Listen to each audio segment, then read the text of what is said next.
Live from our 7 Tasmania studios, your nightly news with Joe Palmer begins now. Good evening, everyone. Tasmania's outspoken speaker has slammed the state's housing bureaucracy, saying it's failing clients, neglecting properties and wasting money. But Sue Hickey is facing angry backlash to her comments as organisations struggle to cope with the chronic housing crisis. In the midst of a housing shortage, these 8 new units opened today, helping women over 55 struggling to find a home. It's like a needle in a haystack, and for a single person on a pension, it's impossible. Because I didn't think that I would find myself in a situation at 72 years of age. She's one of thousands of Tasmanians left without a roof over their head, as a parliamentary inquiry today continued its probe into housing affordability. Speaker Sue Hickey, a surprise addition to the hearings today, taking aim at the government and Housing Tasmania, accusing it of failing tenants and putting compliance above humanity. We have poor tenancy mixing, we have a lot of properties that are not up to standard, and the main thing is we just don't have enough properties. Saying it needs a restructure with more responsibility handed to non-government providers. But her comments have been met with widespread anger. You under-resource the service, you make it really hard to do the job, you take away the bits that are easy, leave them with the bits that are hard, and then criticise the poor staff working in that environment. Housing Tasmania is the provider of last resort. They are dealing with the people out there who have the biggest problems, who are the hardest to place, and they need the support of the government and they need the support of the community rather than being denigrated by the Speaker. We certainly do have a strong relationship with Housing Tasmania. Without their support, we wouldn't be able to achieve what we're able to achieve in the deliverables of new social and affordable housing. The government already ruling out a privatisation of all properties. There's an important responsibility for government to play in providing that accommodation for Tasmanians who are in housing stress. Michelle Wisby, 7 Tasmania News. Police say it's too early to tell if a missing Tasmanian teenager has met with foul play. 19-year-old Billy Ray Waters was last seen nearly a week ago, leaving close friends fearing for his safety. Tom Johnson has this report.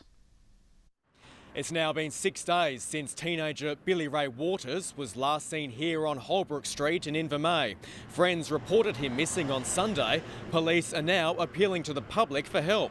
The 19-year-old is described as 175 centimetres tall, of slim build with long brown hair. He was last seen wearing a Raiders branded cap and a tie-dye shirt. There's nothing to directly suggest that there's been foul play, but we haven't ruled out anything just yet. On social media, a friend says Mr Waters was going to meet somebody to then go camping with near Tomahawk in the state's northeast, and that he'd promised he'd be back in 2 to 3 days. She now fears he never made it there. Police also hope nothing sinister has happened. Billy has gone, I wouldn't say missing, but on occasion has fallen off the grid. He's stayed with various friends over a number of months. Those friends are concerned about him, as we are. Anyone with information should contact Crime Stoppers. Tasmanian Labor Senator Helen Polley has remained tight-lipped after missing 11 days of Parliament since the federal election. Fronting the cameras today to call for a review into New Start payments, Ms Polley would only confirm her absence was due to personal leave. A heavy hitter of Labor's right back at work and back on the attack. I've called this media conference because I believe that Bridget Archer is neglecting her constituency. Labor Senator Helen Polley has missed more than a quarter of this year's sitting days, 11 out of 40. The Senate granted her a leave of absence last month. Today she was tight-lipped as to why. Where have you been since the election? I have already explained through the media, and unfortunately when it comes to personal and family issues, they can't always be timed. Were you in Italy? What I have said is that I'm not going to go day by day and give information that is impacting on people who have not been elected. She returned to work a fortnight ago. The Greens say it's in her interests to clear up any speculation. If I was in Senator Helen Polley's shoes, I would nip this in the bud and make an explanation and put it to bed. Miss Polley was first elected to the Senate in 2004. She was demoted out of Labor's shadow cabinet after their shock election loss in May. Sean McComish, 7 Tasmania News. Tasmania's peak tourism body has urged more locals to take up work in the booming sector, saying jobs are being filled by seasonal fly-in labour. The Premier today toured one of Hobart's busy hotels, with new data revealing more than 6,000 new direct tourism jobs have been created in the state since 2013. But the Tourism Industry Council says more could be done to provide career pathways for Tasmanians to benefit from the growing industry. The reason why my government wants to continually increase our support and our investment in tourism is because it is creating more jobs for Tasmanians right across our state in all its regions. The data showed last year Tasmania had the second highest growth in tourism employment, behind only the ACT. A new cafe is sparking social outings for Tasmanians with dementia. Featuring hot cuppers and even a sightseeing tour, the service is considered a godsend by carers wanting to get out and about with their loved ones. Some say there's nothing better than a nice hot cuppa, but they're extra special for those here at Devonport's Reflections Cafe who often crave a social connection. Very needed, very, very needed. It's needed for people just to understand what we all go through, not just us, but our people that we're looking after, our loved ones too.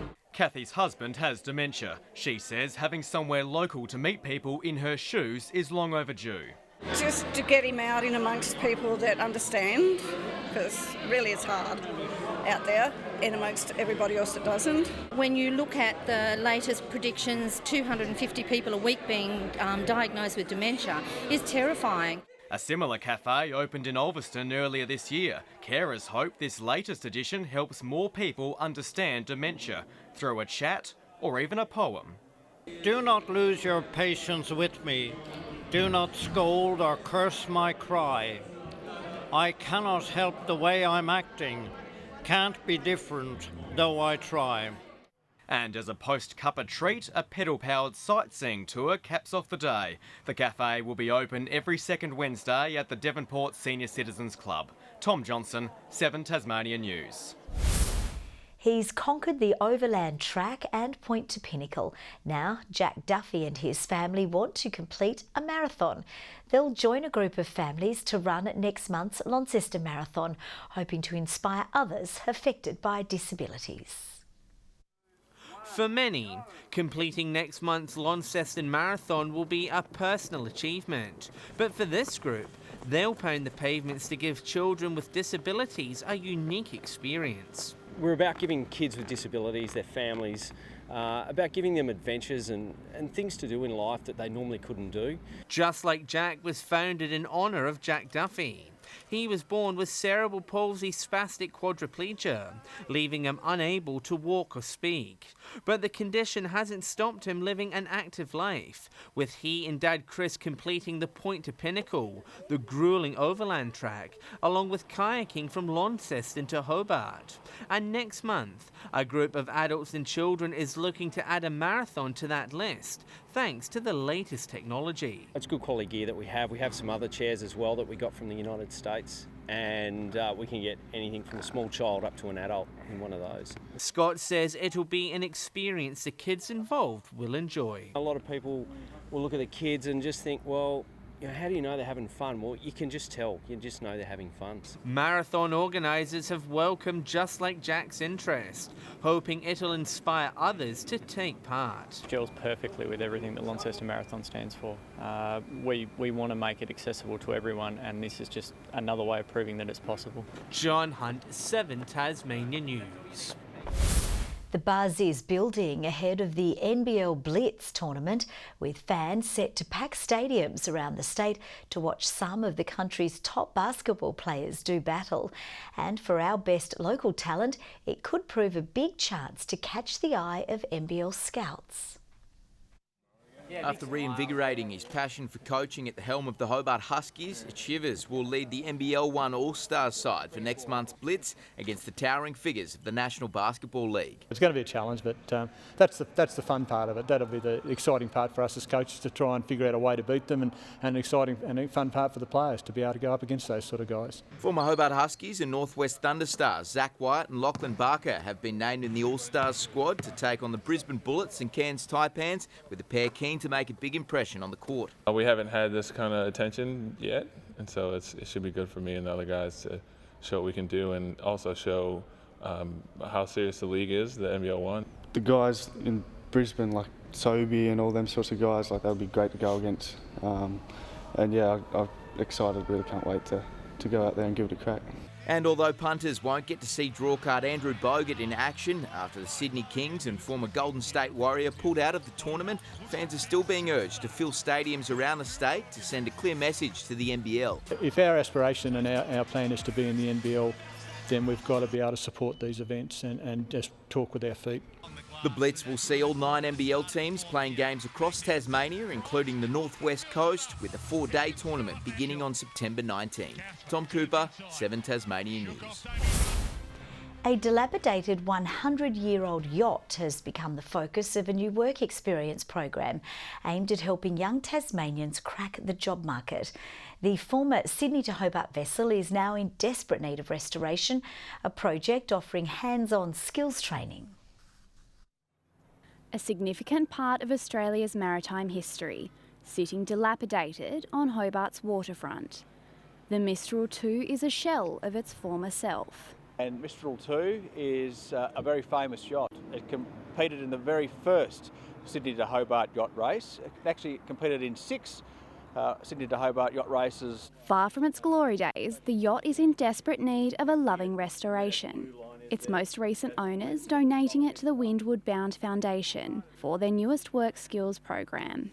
When we were offered the opportunity, I immediately went to Sydney, of course, and discovered that she was actually sound. She was cosmetically bad, but structurally sound. Returning it to shipshape condition is set to be a big task, with the initiative providing 18 young Tasmanians an education and vital experience over the next 2 years. The project commencing this week with renovations in full swing. So yesterday was the first day in the boat, and all day you could hear hammer, hammer, bang, bang, and we were removing damaged frames and various other things. It was great, just getting down there, banging out some wood, and they've made so much progress since just yesterday. Participants hopeful the experience will assist them in their future careers. Just hoping to get some more skills, hopefully to, get into a workplace and get a full-time job out of it maybe. Mistral 2 is set to be fully restored and operational in 2022. Ebony Ablett, 7 Tasmanian News. Hobart will be in tune for a special festival showcasing barbershop singers. Performers offering a preview of what to expect at the Barbershop Harmony Festival. Tomorrow may never come for all. Something for everybody. Yep. Those that want to be educated, those that want to sit back and enjoy, those that want to close their eyes and just listen to the beautiful, beautiful tunes. It'll all be there. Events including a national competition, workshops, pop-up performances and a pub choir. The festival runs from the 17th to the 22nd of September. Launceston businesses are being urged to keep their doors open when Monofoma returns next year. Preparations for the festival are well underway, and organisers say locals should be ready for the massive visitor influx.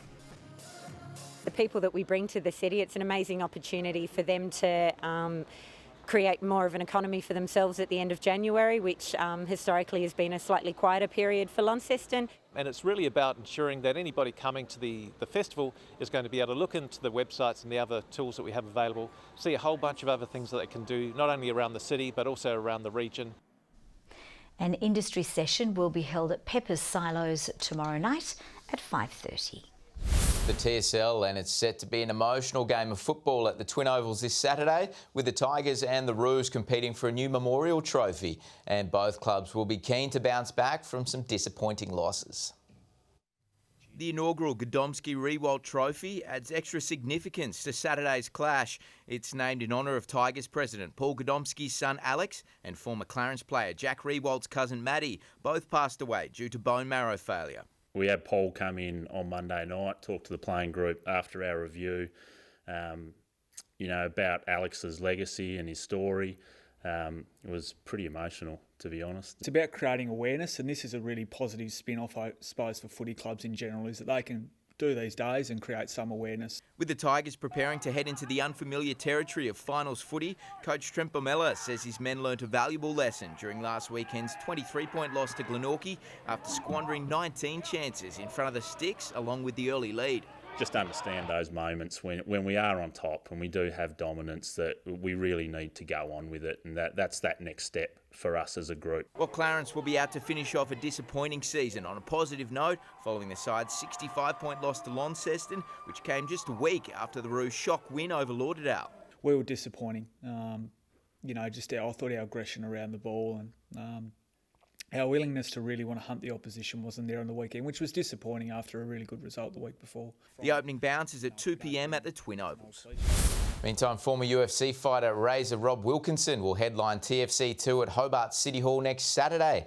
And the local boy says he can't wait to throw down in his hometown, confident he has a plan to overcome his opponent. 10 days out from fight night, and these fighters are squeezing as much preparation in as they can. They'll take part in next week's Tasmanian Fighting Championships event at Hobart Town Hall. 15 fights are on the card for the second edition, 2 of which will be title bouts. K1 for everyone title fight and a featherweight title fight as well. Both of the local guys fighting are fighting interstate competitors, which is really huge. Hometown hero Rob Wilkinson will take on New South Wales' Patrick Dietrich in the main event. He's fought around the world at multiple UFC events, but says fighting locally is a big thrill. This is only the 3rd time I've been able to fight in my home city, Hobart, so very excited, and it's good to have my family and friends be able to come and watch me and have all the support from the crowd. Having watched his opponent earlier this year, Rob says he's confident he's got the edge. He's had about 15 fights, or maybe a bit more. A bit taller than me, but I think I know how to beat him, yeah. Musashi Ledger is also pumped for his clash against Sam McDowell. He says excitement is building around the city. Should draw in a pretty good crowd. A few blokes on work, keen as too, so should be good. John Hunt, 7 Tasmania News.